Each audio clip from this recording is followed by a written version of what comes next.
आज आपण एकदम मजेशीर असा पदार्थ बनवणार आहोत. एकदम छान.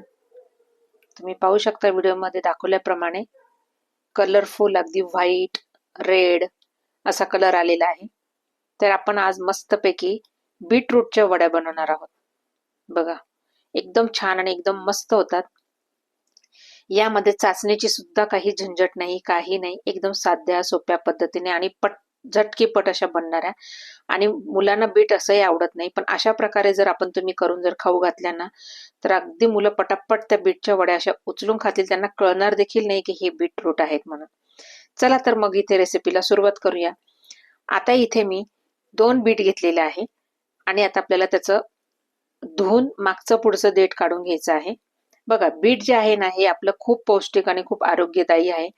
आणि बीटमुळे डोळ्यांचे आरोग्य देखील सुधारते, हाडे मजबूत होतात व त्वचा देखील निरोगी राहण्यास मदत होते आणि पचनक्रिया तर खूपच छान होते. आता हे मागचं पुढचं आणि देठ जे मी आहे ना, हे काढून घेतलेलं आहे. बघा, आणि स्वच्छ धुवून घ्यायचं आहे. आणि यावरचे जे सालं आहेत ना, हे आपल्याला काढून घ्यायचे आहे. तर मग मी यावरचे सालं काढून घेणार आहे.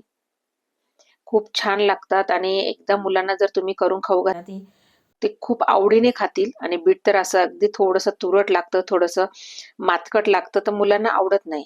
आणि त्यामध्ये मी ओलं नारळ एक जे घेतलेलं आहे, ते पूर्ण मी यामध्ये ते सुद्धा मी किसून टाकणार आहे. तर पुढे बघूयाच आपण की हे मी कशा प्रकारे करणार आहे ते. बघा, आता हे पूर्ण आपल्याला हे दोन्ही बीट जे आहे ना, याचे सालं देखील काढून झालेले आहे. आणि आता हे आपल्याला छान किसून घ्यायचं आहे.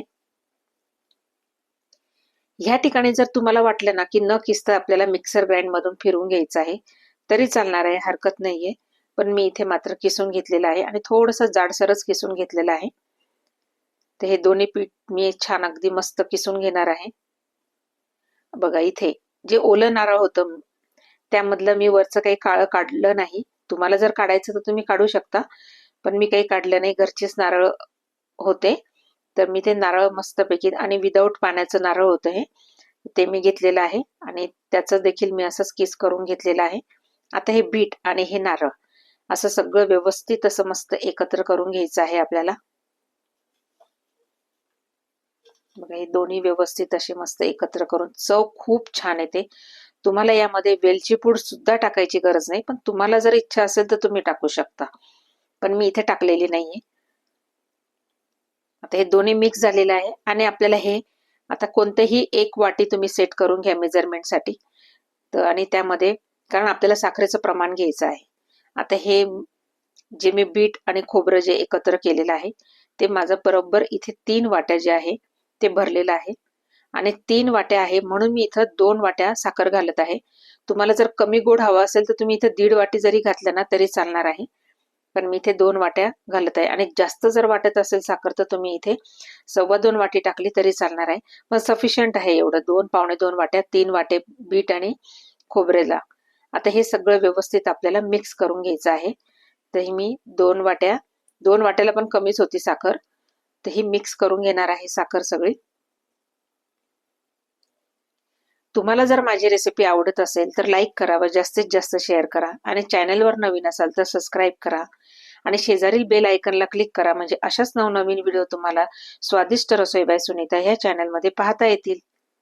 पहा, बोलता बोलता आपले हे साखर सगळी पूर्ण व्यवस्थित छान अशी मिक्स झालेली आहे. यामध्ये अजिबात कुठल्याही प्रकारचा पाण्याचा वापरच करायचा नाहीये आपल्याला. आता हे सगळं मिक्स झालंय. आता इथे मी गॅसवर एक कढई घेतलेली आहे. गॅसवर म्हणण्यापेक्षा इंडक्शन वापरते इथे मी, तुम्ही गॅसही वापरला तरी चालणार आहे. आणि यामध्ये फक्त 1 चमचा तूप घालायचं आहे. आणि आपण जे हे मिश्रण तयार केलेलं आहे बीट, खोबरं आणि साखरेचं, ते यामध्ये सगळं टाकून घ्यायचं आहे. अगदी लो टू मिडियम गॅसवर किंवा म्हणा इंडक्शनवर आपल्याला हे कंटिन्यू आपल्याला हलवत राहायचं आहे. आता बघा, थोड्या वेळाने हे साखरेला पूर्ण पाणी सुटलेलं आहे. बघा, याच्यामध्ये अजिबात पाण्याचा वापर केलेला नाही, साखरेचंच पाणी आहे. आणि बीटला पण अर्थात पाणी सुटणारच आहे. तर हे दोन्ही पाणी अगदी छान, अगदी असं घट्ट गोळा गोळा तर नाहीच होणार, पण अगदी थोडंसं घट्ट झालं होईपर्यंत आपल्याला बघा असे बुडबुडे पण यायला लागलेले आहे. तर इथं जवळपास मला 20 मिनिटं तरी लागलेली आहे. थोडंसं हातावर आपल्याला हे घेऊन चेक करून पण घ्यायचं आहे. अगदी एक तार यायला लागली ना की झालं. एक किंवा अर्धी तार जरी आली ना की तरी समजायचं. तोपर्यंत आता आपण इथे एका प्लेटला, ज्याच्यात आपल्याला वड्या करायच्या आहे त्या प्लेटला म्हणा किंवा एखाद्या परातीला म्हणा किंवा एका ताटाला म्हणा, तुम्ही हे तूप लावून घ्यायचं आहे आधीच. तर मी हे व्यवस्थित असं तूप लावून घेत आहे. आता हे तूप लावून झालेलं आहे आणि इथे पण आपलं हे बीटचं जे मिश्रण आहे ते पण छान असं मस्त शिजलेलं पण आहे. तुम्ही पाहू शकता अगदी थोडासा घट्टपण आल्यासारखं वाटतंय ना. तर इथे हे आपलं जे मिश्रण आहे हे तयार झालेलं आहे. बघा झटका जोरात बसतो. तर मी हा फुंकर घालून मग मी तुम्हाला दाखवते. इथं अजिबात म्हणजे काही नाही, लगेच तयारच होतं हे. आता हे सगळं आपण जे तूप लावलेला जो ट्रे आहे त्यामध्ये टाकून घेणार आहोत. हे मिश्रण असं पटकन टाकून घ्यायचं आहे आपल्याला. आता हे सगळं टाकल्यानंतर आपल्याला हे व्यवस्थित असं छान अगदी स्प्रेड करून घ्यायचं आहे. व्यवस्थित स्प्रेड केलेला आहे आणि लगेचच आपल्याला ह्या चाकूने याला लगेच कट द्यायचे आहे. तुम्हाला जो पण आकार हवा असेल डायमंड शेप मध्ये किंवा काय, तर मी इथं स्क्वेअरच करून घेतलेला आहे. तर हे आपल्याला पटापट इथे, कारण नंतर एकदा ते सेट झालं ना की मग नंतर आपल्याला कट करता येणार नाही. बघा मुलांना पण आवडेल, एकदम छान लागतात आणि चवीला तर खूप सुंदर लागतात हे. कारण त्यामध्ये म्हणजे खोबरं पण आहे, आपलं ओलं नारळ आहे आणि इथे बीट आहे आणि साखर, बस इतकं छान होतात हे. आणि यावर मी पिस्ते जे आहे ते पटकन घेतलेले आहे, त्याचे 2 तुकडे केलेले आहे आणि ते सजावटीसाठी म्हणून ठेवलेले आहे. कारण लहान मुलांना असं काही ना फार छान वाटतं, आवडतं. तुम्ही यांना डब्यांना सुद्धा देऊ शकतात आणि येता जाता अगदी वाटीमध्ये किंवा कशामध्ये काढून ठेवले ना तर मुलं येता जाता खातात. आणि पौष्टिक आहे, बीट म्हटलं की खूप पौष्टिक आहे. बघा आता हे अगदी 10 ते 15 मिनिटांनंतर पटकन हे सेट होतं. तुम्ही पाहू शकता वड्या किती छान निघतायत आणि अगदी ओबडधोबड जरी निघाल्या ना वड्या तरी त्या खूपच छान दिसतात आणि तितक्याच चविष्ट पण लागतात. तर एकदा नक्की या प्रकारे तुम्ही करून बघा, तुम्हाला नक्की आवडेल. बघा दिसतंय ना किती सुंदर, अगदी कलर पण किती छान आलेला आहे. म्हणजे रेड कलर तर आलेलाच आहे आणि त्यात मी हे पिस्ते लावलेले तर ते हिरवे, म्हणजे कॉम्बिनेशन खूपच सुंदर दिसत आहे.